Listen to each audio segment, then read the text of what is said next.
નમસ્કાર મિત્રો, હું છું મીતા. આજે આપણે મકાઈના ઇન્સ્ટન્ટ ઢોકળા બનાવીશું. તો એના માટે અહીં મેં મિક્સરની એક મોટી જાર લીધી છે. એકદમ સોફ્ટ જે અમેરિકન મકાઈ આવે છે તેવી એક મકાઈના અહીં મેં દાણા કાઢી લીધા છે. ઢોકળા જેટલા તીખા બનાવવા હોય એ પ્રમાણે આપણે લીલું મરચું લઈશું. અહીં મેં 4 નંગ લીલા મરચાં લીધા છે. સાથે 2 ઇંચ જેટલું આદું હું આ રીતે બારીક સમારીને મિક્સ કરી દઉં છું. આની સાથે તમારે લસણ લેવું હોય તો લસણ પણ લઈને મિક્સ કરી શકો છો. હવે બિલકુલ પાણી નાખ્યા વગર આની આપણે ફાઇન પેસ્ટ બનાવી લઈશું. તો અહીં આજે આપણે 2 પ્લેટ જેટલા ઢોકળા બનાવીશું. એ તમે 3 થી 4 વ્યક્તિને સર્વ કરી શકશો. તેના માટે અહીં મેં એક મકાઈને ક્રશ કરી લીધી છે. હવે એમાં આપણે 1 કપ જેટલી સોજી મિક્સ કરી દઈશું. અને જેટલો સોજી લીધો હોય એનાથી ચોથા ભાગનું એટલે કે 1/4 કપ જેટલું હું અહીં બેસન પણ લઈ લઉં છું. થોડું બેસન મિક્સ કરશો તો એનાથી ઢોકળા બિલકુલ ચીકણા નહીં બને અને ટેક્સચર ખૂબ જ સરસ આવશે.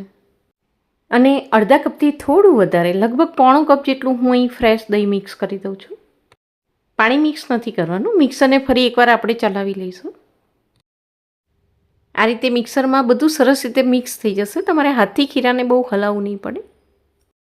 મકાઈની સિઝન ના હોય કે પછી તમારી પાસે જો તાજી મકાઈ અવેલેબલ ના હોય તો અહીં તમે મકાઈના લોટનો ઉપયોગ પણ કરી શકો છો. હવે આમાં આપણે મસાલા મિક્સ કરી દઈએ. તો હું અહીં અડધી ચમચી જેટલો અજમો, સાથે અડધી ચમચી જેટલા તલ, અડધી ચમચી જેટલા કાળા મરીનો પાવડર મિક્સ કરીશું અને સ્વાદ પ્રમાણે મીઠું મિક્સ કરી દઈએ. તો અહીં મેં 1 ચમચી જેટલું મીઠું લીધું છે. તો અહીં મેં બિલકુલ પાણી મિક્સ કર્યા વગર જ આ ખીરું મિક્સ કરી દીધું છે. અંદર આપણે દહીં મિક્સ કર્યું છે અને મકાઈની પેસ્ટ છે એમાં પણ ઘણું બધું પાણી રિલીઝ થયેલું હોય છે. આ રીતે ઢોકળાનું બેટર છે આપણે થોડું જાડું રાખીશું, થીક રાખીશું. બહુ પાતળું કરશો તો ઢોકળા ફૂલશે નહીં. અંદર આપણે જે સોજી મિક્સ કર્યું છે એ સારી રીતે પલળે એટલા માટે આને આપણે અડધી કલાક માટે રેસ્ટ આપીશું. અડધી કલાક પછી અહીં મેં સ્ટીમરમાં પાણી ગરમ કરવા મૂકી દીધું છે અને હવે આપણે ખીરું ખોલીને જોઈ લઈશું. ખીરાને અડધો કલાક માટે રેસ્ટ આપશો તો સોજી ખૂબ જ સરસ પલળીને ફૂલી જશે. એનાથી પણ તમારા ઢોકળા એકદમ સોફ્ટ બનશે. હવે એમાં આપણે અડધી ચમચી જેટલો ઈનો કે પછી બેકિંગ સોડા મિક્સ કરી દઈશું. એને એક્ટિવેટ કરવા માટે હું એમાં ફક્ત 1 ચમચી જેટલું પાણી મિક્સ કરી દઉં છું. ઈનો મિક્સ કરવાથી ઢોકળા એકદમ પોચા અને જાળીદાર બનશે અને પચવામાં પણ એકદમ સહેલા અને હલકા બની જશે. બેટર જો એકદમ થીક લાગતું હોય તો અહીં તમે તમારી જરૂરિયાત મુજબ આમાં તમે 1-2 ચમચી જેટલું પાણી પણ મિક્સ કરી શકો છો. તો અહીં આપણે મકાઈના ઢોકળા બનાવી રહ્યા છીએ. લુકવાઇઝ સરસ થાય અને એમાં સરસ ક્રંચ આવે એટલા માટે હું એમાં થોડાક આખી મકાઈના દાણા પણ મિક્સ કરી દઉં છું. દાણા અહીં મેં કાચા જ લીધા છે. ઢોકળાની સાથે સરસ રીતે સ્ટીમ થઈ જશે. તાજી મકાઈ છે એ ટેસ્ટમાં થોડી સ્વીટ હોય છે અને એની અંદર તમે ગ્રીન ચીલી મિક્સ કરશો એટલે બંનેનું કોમ્બિનેશન છે એનાથી આ ઢોકળા એકદમ સ્પાઇસી અને થોડા સ્વીટ બનશે. ટેસ્ટમાં બહુ જ સરસ લાગે છે.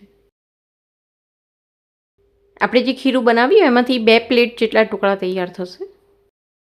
ઢોકળા સારી રીતે ફૂલે એટલા માટે હું 2 પ્લેટ ક્યારેય સ્ટીમરમાં સાથે નથી મૂકતી. સિંગલ પ્લેટ મૂકીને જ હું અહીં ઢોકળાને સ્ટીમ કુક કરી લઉં છું. હવે આની ઉપર થોડું લાલ મરચું અને કાચા મકાઈના દાણા સ્પ્રિંકલ કરી દઈશું. હવે આને આપણે સ્ટીમ કુક કરવા માટે મૂકી દઈશું. ઢોકળાને સ્ટીમ કુક કરતી વખતે ગેસને આપણે એકદમ હાઈ ફ્લેમ પર રાખીશું અને પાણી બરોબર ઉકળે એ પછી જ એમાં આપણે પ્લેટ સેટ કરીશું. તો અહીં ઢોકળાને આપણે 10 થી 12 મિનિટ માટે સ્ટીમ કુક થવા દઈશું.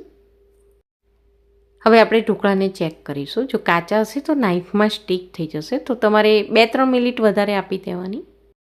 અહીં ઢોકળા સરસ ફૂલી ગયા છે, બરોબર ચડી ગયા છે, તો એને આપણે બહાર લઈ લઈશું. હવે આપણે બીજી પ્લેટ પણ સ્ટીમ કુક કરવા માટે મૂકી દઈશું.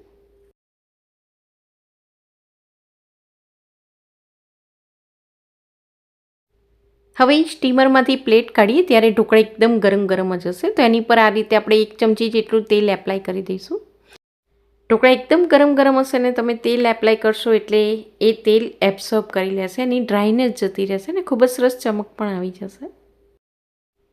દાળ ચોખા મિક્સ કરીને આપણે ઢોકળાનું જે નોર્મલ આથાવાળું ખીરું બનાવીએ છીએ એની અંદર પણ તમે મકાઈના દાણા કે પછી મકાઈની આ રીતે પેસ્ટ બનાવીને મિક્સ કરીને એના પણ ઢોકળા બનાવી શકો છો. એ પણ ટેસ્ટમાં ખૂબ જ સરસ બને છે. કાચી મકાઈને તમે ક્રશ કરો એટલે એમાં થોડી ચીકાશ આવી જતી હોય છે. એટલે ઢોકળામાં અહીં તમે ઈનો મિક્સ કરશો તો ઢોકળા ખૂબ જ સરસ ફૂલશે, બિલકુલ ચીકણા નહીં બને. ઈનો કે સોડા વગર તમે ઢોકળા બનાવશો તો એનું રિઝલ્ટ તમને બહુ સારું નહીં મળે. થોડો ઈનો મિક્સ કરશું તો એનાથી ઢોકળા એકદમ સોફ્ટ બનશે ને જો આ રીતે એમાં સરસ જાળી પણ પડશે. તો આ ગરમા ગરમ કોર્ન ઢોકળાને તમે ગ્રીન ચટણી, ટોમેટો સોસ કે પછી ખૂબ વરસાદ આવતો હોય ત્યારે ગરમા ગરમ ચા સાથે પણ સર્વ કરી શકો છો. એકદમ ગરમ હોય ત્યારે તમે એને કાચા સિંગતેલ સાથે પણ ખાઈ શકો છો અને ઠંડા થઈ ગયા પછી એને તમે આ રીતે મુઠિયાની જેમ વઘારી લેશો તો પણ ખૂબ જ ટેસ્ટી લાગે છે. તાજી મકાઈની બીજી ઘણી બધી રેસીપી મેં ચેનલ પર બનાવીને મૂકેલી છે.